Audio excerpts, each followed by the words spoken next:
que estás en el cielo, al amparo de Dios, Madre buena, vengo a ti suplicando me ayudes, porque ya no soporto mi pena. Sabes bien, Madrecita divina, que el Señor no ha querido escucharme. Tantas almas le piden lo mismo, que su ayuda no puede alcanzarme.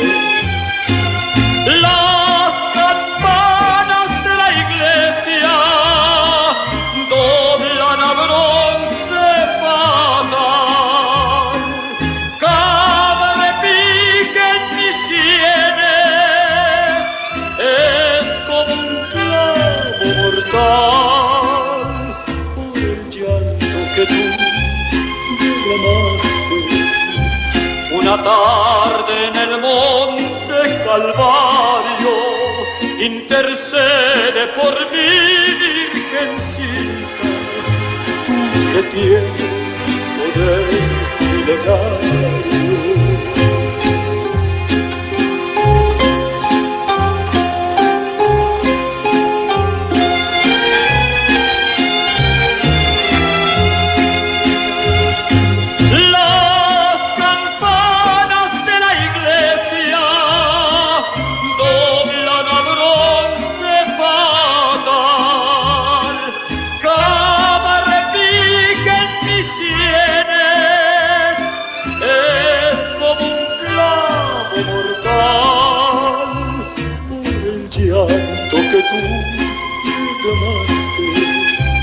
Una tarde en el monte Calvario, haz que el bronce de tu campanario grite al viento el final de mi mar.